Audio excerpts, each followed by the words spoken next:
Seja bem-vindo ao canal Informação Cristã. Antes de continuar, deixe um like e inscreva-se no canal para continuar recebendo novos vídeos. Muito obrigado e que Deus te abençoe.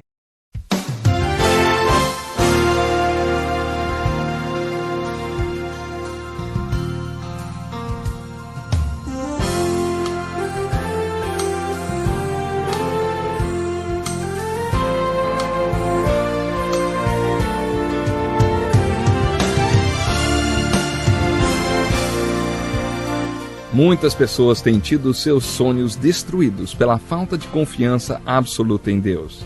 A Bíblia está repleta de exemplos de grandes sonhos cumpridos para a glória de Deus. Encontro com a Palavra é um programa escrito pelo Dr. Dick Woodward e narrado por Pastor Edson Bruno. Ouça e descubra verdades que lhe ajudarão no seu dia a dia. Com você, Pastor Edson Bruno.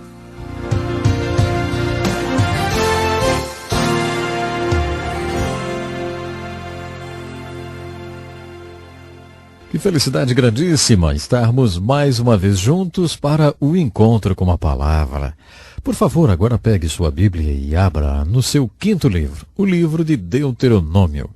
Participe do encontro com a Palavra em mais um estudo da inspirada Santa Palavra de Deus, escrita para você e para mim. O livro de Deuteronômio é uma coleção de sermões pregados por Moisés. Já vimos juntos vários deles em nossos estudos anteriores e hoje estudaremos mais sobre os importantes sermões de Moisés. No capítulo 17 de Deuteronômio há uma profecia e uma norma de conduta para o povo de Deus. Moisés era um profeta e um profeta fazia duas coisas. Ele profetizava e pregava a palavra de Deus. Algumas vezes ele fazia essas duas coisas juntas. Na maioria das vezes ele não exercia o papel de profeta, fazendo previsões. Ele apenas pregava a palavra de Deus. Mas às vezes ele profetizava e pregava a palavra de Deus. No capítulo 17 ele fez as duas coisas. O povo ainda não tinha um rei. Ele só teria um rei 500 anos mais tarde. Mas Moisés anunciou para eles: quando vocês entrarem nessa terra, um dia decidirão que querem um rei. Eu não acredito que Deus quisesse que eles tivessem um rei. Mas Moisés previu isso. Vocês vão querer ter um rei e Deus dará um rei a vocês. Quando isso acontecer e vocês o tiverem coroado, e ele já estiver cumprindo o seu mandato, quero que vocês o façam reinar sobre essas leis que eu anunciarei agora. Quando ele for coroado e sentar-se no trono como rei, deverá copiar essas leis do livro que estará com os sacerdotes levitas. A cópia dessas leis deverá ser sua constante companheira. Ele deverá lê-la todos os dias da sua vida para que aprenda a respeitar o Senhor, seu Deus, obedecendo todos os seus mandamentos.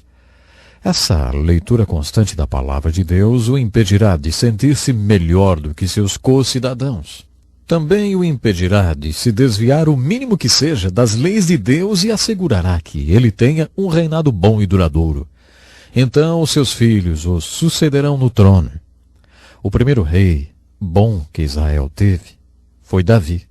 Nos Salmos, Davi nos deu a descrição de um homem abençoado por Deus. Ele disse que o homem abençoado por Deus, não é abençoado por acaso ou por coincidência. Suas bênçãos são um banquete de consequências. Ele é abençoado porque é um homem que crê na palavra de Deus. Ele ama a palavra de Deus e tem prazer nela.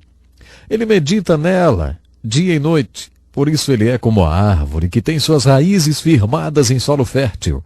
E é por isso que Deus o abençoa. De onde Davi tirou essa revelação? Acho que ele próprio era um homem abençoado. Creio que ele amava a palavra de Deus e meditava nela dia e noite, e ele fazia isso porque Moisés prescreveu uma lei, dizendo que quando o povo de Deus tivesse um rei, esse rei deveria, de próprio punho, fazer uma cópia dos 5 primeiros livros da Bíblia e viver com eles, e meditar neles dia e noite. Não seria maravilhoso se tivéssemos essa lei no Brasil? Sempre que um presidente tomasse posse, a primeira coisa que faria seria passar algumas semanas em Brasília, transcrevendo com as próprias mãos os livros de Gênesis, Êxodo, Levítico, Números e Deuteronômio. Ah, isso seria incrível, não? Não é verdade? Não seria incrível se pudéssemos dizer: Senhor presidente, a primeira coisa que o senhor deve fazer nas primeiras 2 horas do dia, todos os dias, é meditar nessa palavra. Leia diariamente a palavra de Deus. E não seria maravilhoso poder reivindicar isso dos presidentes, reis ou primeiros ministros? Não só do Brasil, claro, mas de todos os lugares do mundo. Moisés passou as leis para o rei, que ele sabia, o povo teria um dia. No capítulo 18 de Deuteronômio há um sermão muito forte contra o ocultismo. Deus não aprova coisas como previsão do futuro ou mediunidade. Nesse sermão nós lemos, Moisés escreveu: nenhum israelita deve praticar a magia negra ou pedir proteção aos espíritos malignos, nem prever o futuro, nem ser encantador de serpentes, médium, mago ou invocador de espíritos de mortos. Qualquer um que fizer essas coisas será objeto de horror e desgosto para Deus. Deus eliminará essas nações dessa terra porque elas praticam tais coisas. As nações que vocês conquistarão praticam essas coisas, mas o Senhor seu Deus não permitirá que vocês as pratiquem. Alguém já disse que há mais coisa entre o céu e a terra do que o homem possa imaginar. Observe que as Escrituras não afirmam que tais fenômenos não sejam reais, nem que não existam. A Bíblia diz: não se envolva com isso. A razão pela qual Deus proíbe tão severamente todas essas coisas é porque elas possuem uma fonte e essa fonte não está em Deus. Se a fonte não é Deus, então quem é? Algumas pessoas ficam muito ansiosas para ver poderes ou manifestações espirituais e acabam achando que qualquer manifestação psíquica, vamos dizer assim, seja do Espírito Santo. Qualquer manifestação espiritual é o Espírito Santo. Isso é uma ingenuidade. As Escrituras afirmam que vários lugares examinem os espíritos para ver se procedem de Deus.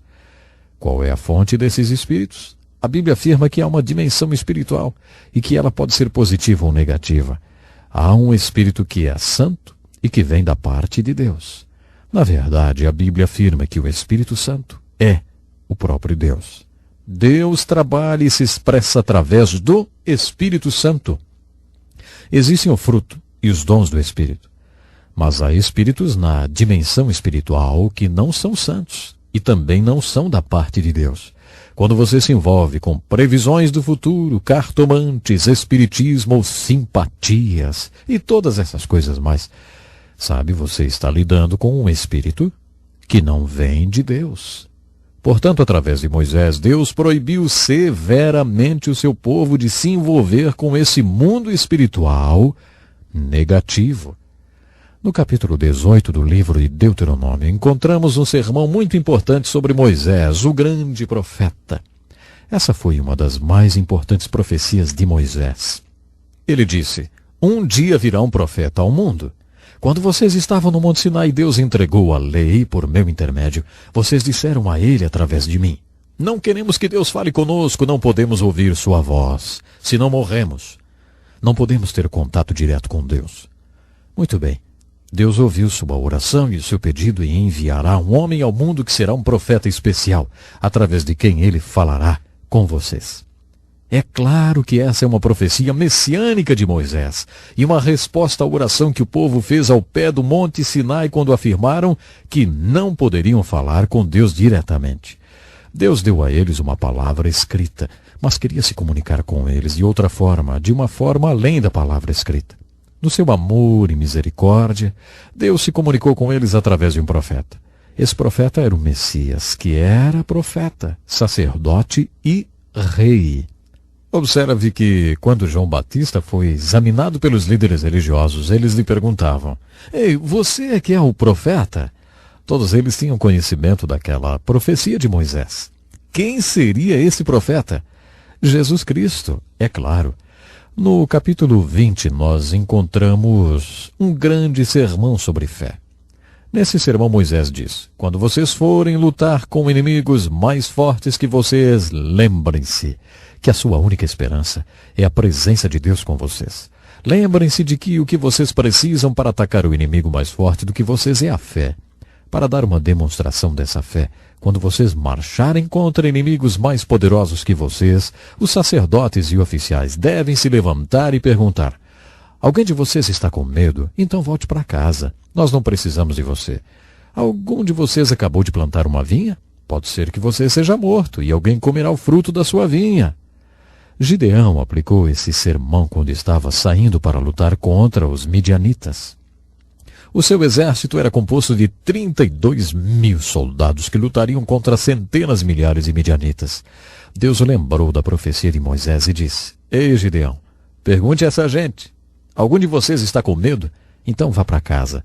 Gideão fez isso e 22.000 homens voltaram para casa. Gideão, então, só tinha 10.000 homens e Deus disse: Puxa, Gideão, você tem muita gente ainda, você tem 10.000 pessoas. Se você ganhar essa batalha, vai pensar que foi por causa de toda essa gente. Você tem que passar uma peneira.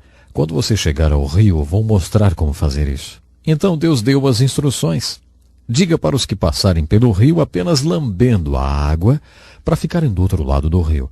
Para aqueles que se abaixarem para beber a água, diga para eles ficarem nessa margem do rio. Você não precisa deles. Sabe, 9.700 homens se abaixaram para beber a água. E Deus ordenou: mande-os de volta para casa. Você não precisa deles. Tudo o que você precisa são os 300 homens que apenas lamberam a água. 300 homens era menos do que 1% daquilo que Gideão tinha no início. A estratégia de Deus era mais ou menos essa. O número de soldados que Gideão tinha não era importante, nem a habilidade e o talento deles como guerreiros. O que realmente importava é que Deus estava com eles. O poder da presença de Deus seria o mesmo com 300 soldados ou com 32.000 soldados. Mas para ter certeza de que eles acreditariam nisso, que a única esperança que tinham era a presença de Deus com eles, Deus instituiu por meio de Moisés esse desafio tremendo. Davi acreditou. Todos os homens de Deus acreditaram. Davi declarou: a batalha é do Senhor. Certo dia, um grupo de pastores estava almoçando em uma base militar muito importante, onde estavam guardados os melhores jatos do exército americano. Eles nos mostraram todos os aviões e um pouco do poder de fogo que eles tinham.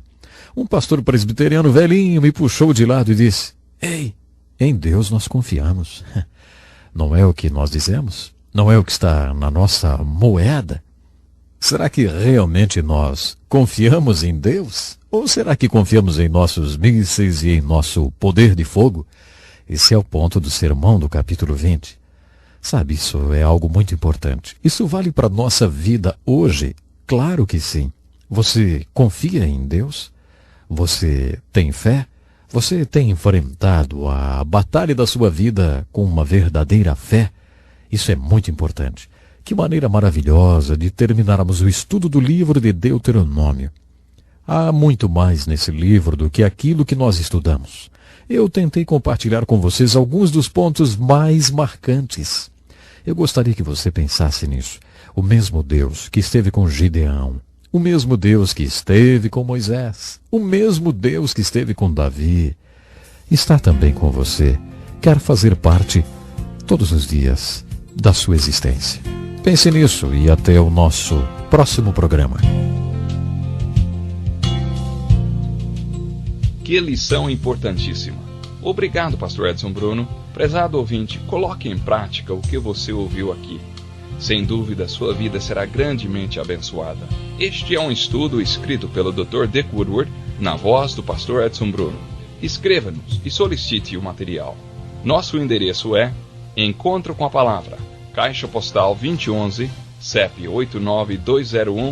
89201-970, Joinville, Santa Catarina. Até o nosso próximo encontro com a Palavra.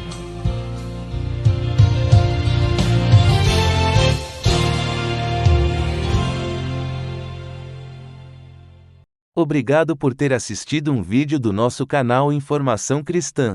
Esperamos que ele tenha edificado a sua vida e também da sua família. Pedimos que por favor se inscreva no nosso canal, dê um like e compartilhe esse vídeo para o maior número de pessoas. para que elas também sejam edificadas e alcançadas pela palavra do nosso Deus. Que Deus te abençoe e até o próximo vídeo.